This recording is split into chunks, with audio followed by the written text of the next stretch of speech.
నా ఒక్క రోజు వాల్యూ ఏంటో నాకు తెలుసు. నేను ఒక్క రోజు పని వదులుకుంటే నా వాల్యూ ఏంటో నాకు తెలుసు. అట్లాంటిది నేను 4 రోజులన్నీ వదిలేసి ముంబైలో డే అండ్ నైట్ కూర్చున్నామంటే ఓన్లీ వన్ థింగ్ ఏంటంటే ఓ మంచి సినిమాని తెలుగులోకి తీసుకురావాలని అంతే.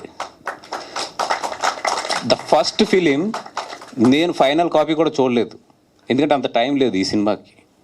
ఒకటే ఏంటంటే మేము ఒక మంచి సినిమా తీసుకురావాలి, తెలుగు ప్రేక్షకులు చూపించాలి అంతే. అంతకన్నా ఈ సినిమాని ఎక్కువ చూడొద్దు.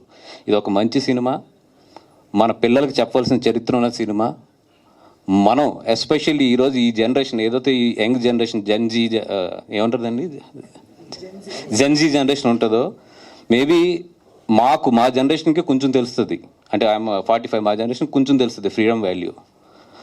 మా ముందు జనరేషన్ ఇంకొంచెం బాగా తెలుస్తుంది. ఆ ముందు జనరేషన్కి ఫ్రీడమ్ అంటే ఏంటో తెలుస్తుంది వాళ్ళకి. మనకు తెలియదు నిజంగా ఫ్రీడమ్ అంటే ఏంటి, ఎందుకంటే మనందరం ఫ్రీడమ్ వచ్చిన తర్వాత పుట్టాం. ఈ జెన్జీ జనరేషన్లో వాళ్ళందరికీ ఏంటంటే ఈ ఫ్రీడమ్ వాల్యూ తెలియాలంటే నిజంగా తల్లిదండ్రులకు నేను రిక్వెస్ట్ చేస్తున్నాను, తీసుకెళ్ళి ఇట్లాంటి సినిమా చూపించండి వాళ్ళకి. దిస్ ఈజ్ హౌ మన ఎల్డర్స్ అందరూ కూడా ఇంత సాక్రిఫైస్ చేస్తే మనం ఈరోజు ఇక్కడ ఉన్నాం అనేది. ఐఎమ్ సో సారీ, బట్ నేను నా లిఫ్ట్లో ఎవరు ఉన్నారు, 4 kids ఎవరో కూడా నాకు తెలియదు. నేను నిజంగా అక్కడ నేను వాళ్ళని మాట్లాడదాం అనుకున్నాను, బట్ పక్కన చాలామంది ఉన్నారు. మళ్ళీ ఎవరో ఫోన్ రికార్డ్ చేసి అది మళ్ళీ సోషల్ మీడియాలోకి వచ్చి రేపొద్దున ఆ పిల్లల్ని ఎలా వేసుకుంటారు నాకు తెలుసు. అందుకని చెప్పి నేను I don't want to ruin there lifes కాబట్టి రాత్రి ఏం మాట్లాడలేదు. కానీ that is very wrong. If you don't because it's not a film, it's a emotion. The Chhaava is emotion, Chhaava is not a film అది. అండ్ ఎస్పెషల్లీ నేను ఇంకొక ఎవరు గట్టిగా థ్యాంక్స్ చెప్పవలసింది రెహమాన్ గారికి. సార్, వీ నో దట్ మిమ్మల్ని 4 daysలో సాంగ్స్ రికార్డ్ చేయమంటాం, దాన్ని mix చేసి ఇవ్వమంటాం అనేది ఎంత తప్పో నాకు తెలుసు 4 daysలోని. బట్ ఇట్లాంటి ఎక్స్ట్రాడినరీ కేసెస్ అండ్ ఎక్స్ట్రాడినరీ సినిమాకి మాకు తప్పలేదు. మేము మీ మీద ఎంత ప్రెజర్ పెట్టామో, మీరు ఎంత బిజీ, మీరు ఎంత వర్క్లో ఉంటారో తెలుసు. అయినా కూడా the love on the film మీరు మాకు చేసి ఇచ్చారు. ఎందుకంటే ఇట్లాంటి సినిమా, ఈ పాటలు మీ చేతుల నుంచి వస్తేనే ఆ క్వాలిటీ డెలివరీ అవుతుందని మిమ్మల్ని అంత గట్టిగా మేము ప్రెజర్ చేయవలసి వచ్చింది.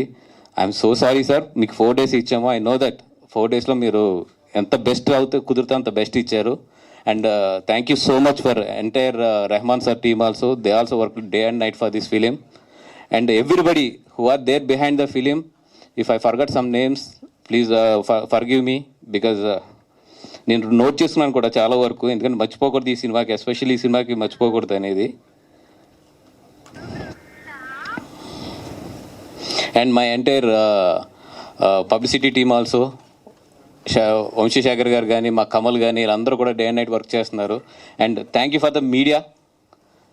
ఇంత మంచి సినిమా మీరు ప్రమోట్ చేస్తున్నారు. ఇందాక మీరు చూసిన ఈ రెస్పాన్సెస్ ఉన్నాయి కదా, ఎక్కడ కూడా ఎవరం కూడా మేనేజ్ చేసింది కాదు, పే చేసింది కాదు, ఏది కాదు. This is the genuine reactions.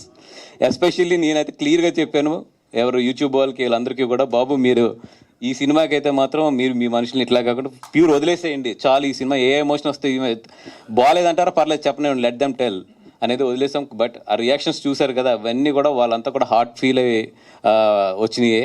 And నిజంగా చెప్తున్నాను, సినిమాకి మీ పిల్లలతో వెళ్ళండి, ఎస్పెషల్లీ పిల్లల్ని తీసుకెళ్ళండి. లాస్ట్ 20 minutes మీ పిల్లోడు బయటకు వచ్చేటప్పుడు మాత్రం డెఫినెట్గా ఈ దేశానికి ఈ స్వతంత్రం మనకు ఎలా వచ్చింది, ఎక్కడి నుంచి వచ్చిందనే ఆలోచన మాత్రం అతని బుర్రలో స్టార్ట్ అవుతుంది. అది మాత్రం ఈ జనరేషన్ నేర్పించండి అంతే. థ్యాంక్ యూ సో మచ్ అండి.